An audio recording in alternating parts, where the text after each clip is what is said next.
नमस्ते दोस्तों, स्वागत है आप सभी का इतिहास अध्ययन पर। तो चलिए आज का पहला प्रश्न शुरू करते हैं। आज का प्रश्न प्राचीन भारतीय की कला से संबंधित है। तो पहला प्रश्न है, सिंधु घाटी सभ्यता की सर्वाधिक प्रसिद्ध कांस्य मूर्ति कौन सी है? सर्वाधिक प्रसिद्ध कांस्य मूर्ति कौन सी है? सही उत्तर हो जाएगा नृत्यकारी बालिका की, जो डांसिंग गर्ल की मूर्ति है, सबसे प्राचीन मूर्ति है। दूसरा प्रश्न है, सिंधु घाटी की पशुपति मुहर पर कौन से पशु अंकित हैं? तो इस पे अंकित है हाथी, गैंडा, भैंसा और हिरण। चारों ओर से ये अंकित किए गए हैं। तीसरा प्रश्न है, सिंधु घाटी सभ्यता की मूर्ति कला में सर्वाधिक उपयोग किस सामग्री का हुआ है? तो सर्वाधिक उपयोग हुआ है टेराकोटा का, पकी मिट्टी का उपयोग हुआ है। चौथा प्रश्न है, मोहनजोदड़ो से प्राप्त दाढ़ी वाला पुजारी किस सामग्री से बना है? तो यह खेलसड़ी का बना हुआ मिलता है। पांचवा प्रश्न है, सिंधु घाटी की मोहरें जो सील्स थी किस सामग्री से बनी थी? तो ये सैलखड़ी और टेराकोटा से बनी मिलती हैं। छठा प्रश्न है, सिंधु घाटी सभ्यता में कालीबंगन से क्या विशेष मिला? तो क्या विशेष मिला हमें? सही उत्तर इसका क्या हो जाएगा? जुते हुए खेत और अग्निकुंड हमें मिलते हैं। सातवां प्रश्न है, अशोक स्तंभों में सारनाथ का सिंह स्तंभ शीर्ष क्यों सर्वाधिक प्रसिद्ध है? तो क्यों सर्वाधिक प्रसिद्ध है सारनाथ का सिंह स्तंभ? सही उत्तर इसका क्या हो जाएगा? सही उत्तर हो जाएगा इसे भारत का राष्ट्रीय चिन्ह बनाया गया है, इसलिए यह सर्वाधिक प्रसिद्ध है। आठवां प्रश्न है, अशोक के स्तंभों पर पॉलिश की विशेष चमक को क्या कहते हैं? अशोक के स्तंभों पर पॉलिश की विशेष चमक इसे मौर्य पॉलिश कहते हैं, मौर्यन पॉलिश। नवां प्रश्न है, सारनाथ स्तंभ के शीर्ष पर चार सिंहों के नीचे क्या है? तो चार सिंहों के नीचे है अशोक चक्र के साथ चार पशु, हाथी, घोड़ा, बैल और सिंह है। 10वां प्रश्न है, अशोक के स्तंभ किस प्रकार के पत्थर से बने हैं? अशोक के स्तंभ बने हैं चुनार की बलुआ पत्थर से बने हुए हैं। 11वां प्रश्न है, मौर्य काल की प्रसिद्ध यक्ष यक्षिणी मूर्तियां कहाँ मिली हैं? तो यक्ष यक्षिणी की मूर्तियां कहाँ मिली हैं? तो ये हमें मिलती हैं दीदारगंज, पटना और पारखम से। 12वां प्रश्न है, मौर्य काल में लोमस ऋषि गुफा का क्या महत्व है? लोमस ऋषि गुफा का महत्व क्या है? तो यह पहली कृत्रिम रूप से तराशी गई गुफा है जिसमें वास्तुकला है, बिहार में है ये।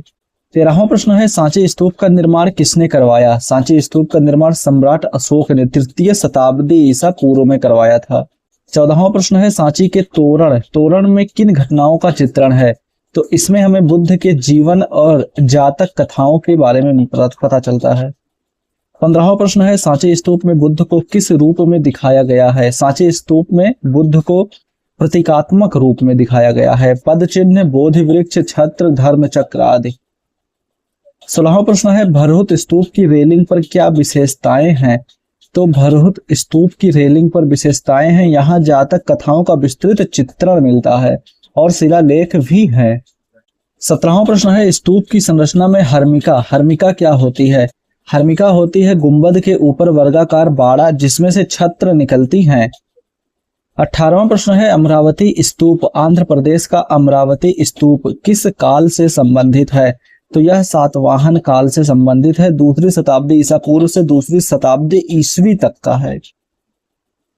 19वां प्रश्न है, बुद्ध की मूर्तियां पहली बार किस काल या शैली में मानव रूप में बनाई गईं? तो किसमें? गांधार और मथुरा शैली में, कुषाण काल में।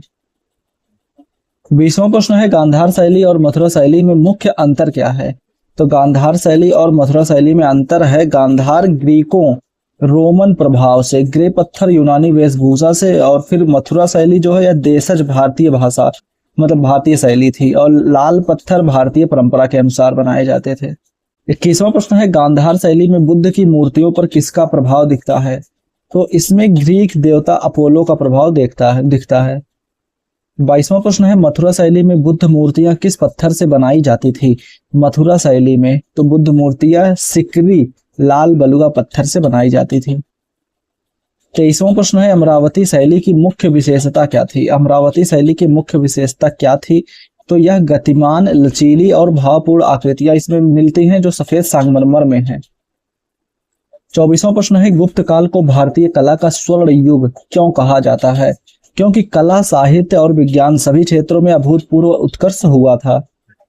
25वां प्रश्न है, गुप्त काल की मूर्ति कला की मुख्य विशेषता क्या थी? तो इसकी मुख्य विशेषता थी आध्यात्मिक शांति, सौम्यता और मातृत्व भाव, सारनाथ शैली जैसे। 26वां प्रश्न है, सारनाथ की धर्म चक्र प्रवर्तन मुद्रा में बुद्ध की गुप्तकालीन मूर्ति की क्या विशेषता है? तो इसकी विशेषता है पारदर्शी वस्त्र, सौम्य मुख और अत्यंत सुंदर आभा मंडल। 27वां प्रश्न है, गुप्त काल के प्रसिद्ध मंदिरों में दशावतार मंदिर, देवगढ़ का दशावतार मंदिर की क्या विशेषता है? तो इसकी विशेषता है यह पंचायतन शैली और पंचरथ शिखर वाला प्रारंभिक नागर मंदिर है।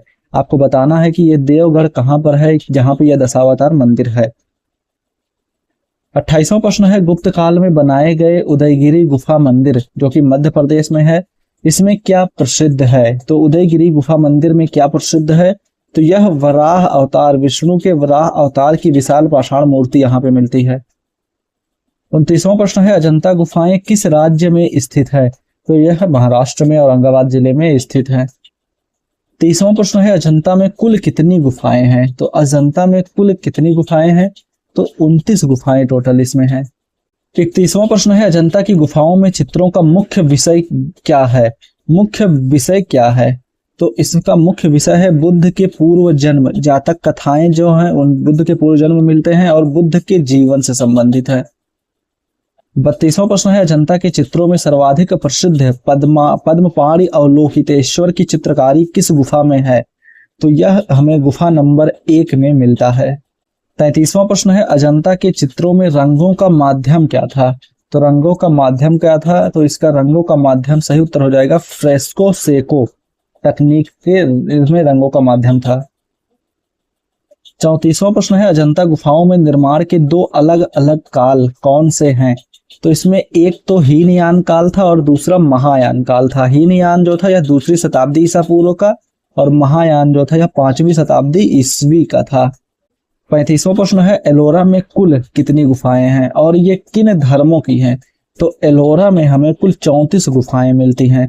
12 बौद्ध धर्मों की, हिंदू धर्म की 17 और जैन धर्म की 5 गुफाएं मिलती हैं। 36वां प्रश्न है, एलोरा का कैलाश मंदिर जो कि गुफा नंबर 16 में हमें मिलता है कैलाश मंदिर, यह किस राजवंश ने बनवाया? तो यह बनवाया था राष्ट्रकूट राजा कृष्ण प्रथम ने। 37वां प्रश्न है, एलोरा के कैलाश मंदिर की क्या विशेषता है? एलोरा के कैलाश मंदिर की विशेषता है यह विश्व की सबसे बड़ी एकास्म यानी कि मोनोलिथिक शैलकृति संरचना है, यानी कि एक ही पत्थर को काटकर बनाई गई। 38वां प्रश्न है, एलिफेंटा गुफाओं जो कि मुंबई में है क्या प्रसिद्ध है? में क्या प्रसिद्ध है? यहाँ पे त्रिमूर्ति महेश की यानी कि शिव की 3 मुखों वाली विशाल मूर्ति देखने को मिलती है। 39वां प्रश्न है, बादामी गुफाएं, कर्नाटक की बादामी गुफाएं किस राजवंश ने बनवाई? तो यह बनवाई थी चालुक्य राजवंश ने। बादामी के चालुक्य थे 6ठी ईस्वी शताब्दी में। 40वां प्रश्न है, नागर शैली और द्रविड़ शैली में मुख्य अंतर क्या है? नागर शैली, तो नागर शैली में घुमावदार शिखर जो उत्तर की तरफ और द्रविड़ में उत्तर में जो होता ये नागर शैली था और द्रविड़ जो था यह दक्षिण में था, इसमें सीढ़ीदार गोपुरम होता था। 41वां प्रश्न है, वेसर शैली। वेसर शैली क्या है? वेसर शैली है नागर और द्रविड़ का मिश्रण जो है वह वेसर शैली है। यह मुख्यतः दक्कन और मध्य भारत में हमें मिलता है। 42वां प्रश्न है, खजुराहो के मंदिर जो है मध्य प्रदेश में, खजुराहो के मंदिर किस राजवंश ने बनवाए? तो ये चंदेल राजवंश ने बनवाए थे 950 से 1050 ईस्वी के मध्य। 43वां प्रश्न है, खजुराहो के मंदिरों की क्या विशेषता है? खजुराहो के मंदिरों की विशेषता है यह पंचायतन योजना पर आधारित है, बहुमुखीय शिखर है, मिथुन मूर्तियां यहाँ पे मिलती हैं। 44वां प्रश्न है, कोणार्क का सूर्य मंदिर जो कि उड़ीसा में है किसने बनवाया था? तो सूर्य मंदिर किसने बनाया था कोणार्क का? यह नरसिंह देव प्रथम ने बनवाया था जो कि गंग वंश से संबंधित थे और 13वीं शताब्दी ईस्वी में बनवाया था। 45वां प्रश्न है, कोणार्क मंदिर को ब्लैक पैगोडा क्यों कहा जाता है? ब्लैक पैगोडा क्यों कहा जाता है? क्योंकि समुद्री नाविक इसके काले रंग और विशाल आकार के कारण इसे नेविगेशन के लिए पहचानते थे। 46वां प्रश्न है, महाबलीपुरम के रथ मंदिर जो कि पल्लव वंश के हैं, पल्लव काल के हैं, इसकी क्या विशेषता है?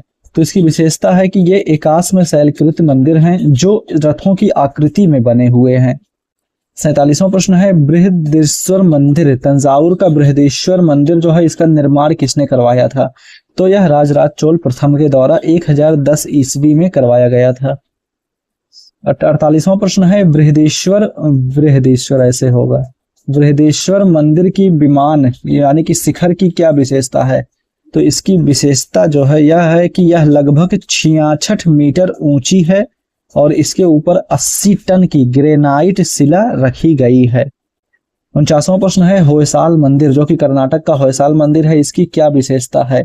इसकी विशेषता है कि यह स्टेलेट तारे के आकार का आधार इसमें दिया गया है और सोपस्टोन पर बारीक नक्काशी की गई है।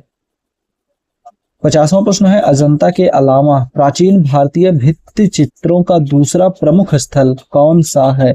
तो इसका दूसरा प्रमुख स्थल है बाघ गुफाएं, जो कि मध्य प्रदेश में मिलती हैं। 51वां प्रश्न है भीमबेटका मध्य प्रदेश में है। भीमबेटका के शैलाश्रय चित्र किस काल के हैं? भीमबेटका के शैलाश्रय चित्र जो हैं वह किस काल के हैं? पाषाण काल से ऐतिहासिक काल तक के हैं, जो कि 30,000 वर्ष पुराने हमें देखने को मिलते हैं। 52वां प्रश्न है प्राचीन भारतीय चित्रकला में सत्व, रज और तम का उपयोग किस लिए होता था? तो रंगों का वर्गीकरण और चरित्र की अभिव्यक्ति के लिए होता था। 53वां प्रश्न है शिल्प शास्त्र किससे संबंधित है? तो शिल्प शास्त्र संबंधित है मूर्तिकला और स्थापत्य कला के नियमों का प्राचीन भारतीय ग्रंथ है। 54वां प्रश्न है मूर्तिकला में मुद्रा का क्या अर्थ है? मुद्रा का जैसे हस्त मुद्रा है और हाथों की विशेष स्थिति जो भाव व्यक्त करती है, यह मूर्तिकला में मुद्रा का अर्थ है। 55वां प्रश्न है अभय मुद्रा में हाथ की स्थिति क्या होती है? अभय मुद्रा में, तो अभय मुद्रा में होती है दाहिना हाथ ऊपर उठा, हथेली बाहर, भय निवारण का प्रतीक माना जाता है इसे। 56वां प्रश्न है भूमि स्पर्शा मुद्रा का क्या अर्थ है और यह किससे जुड़ी है? भूमि स्पर्श मुद्रा का अर्थ है बुद्ध का ज्ञान प्राप्ति का क्षण, और यह दाहिने हाथ भूमि को स्पर्श करता है, इसका अर्थ है, और यह बुद्ध से जुड़ी है। 57वां प्रश्न है मौर्य काल के सिक्कों को क्या कहते हैं? मौर्य काल के सिक्कों को आहत सिक्के, पंचमार्ग सिक्के कहते हैं। 58वां प्रश्न है भारत में सर्वप्रथम सोने के सिक्के किस राजवंश ने चलाए थे? सर्वप्रथम सोने के सिक्के कुषाण राजवंश ने चलाए थे, बिम कैडफिसस ने। 59वां प्रश्न है गुप्त काल के सिक्कों की विशेषता क्या थी? तो गुप्त काल के सिक्कों की क्या विशेषता थी? तो ये जो सोने के सिक्के होते थे दीनार कहा जाता था, जिन पर राजा की गतिविधियां अंकित की जाती थी। 60वां प्रश्न है भारतीय कला में त्रिभंग मुद्रा क्या है? त्रिभंग मुद्रा क्या है? तो यह है शरीर का 3 स्थानों पर मुड़ना, जैसे कि गर्दन, कमर और घुटने पर। 61वां प्रश्न है सांची, भरहुत और बोधगया की कला में बोधि वृक्ष का क्या प्रतीक है? इसमें बुद्ध की उपस्थिति और ज्ञान प्राप्ति का स्थल माना जाता है।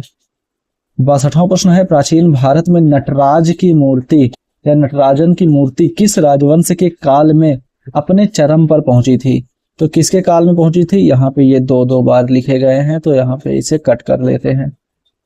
किसके काल में अपने चरम पर पहुंची थी? तो सही उत्तर इसका हो जाएगा चोल काल में, 9वीं से 13वीं शताब्दी में।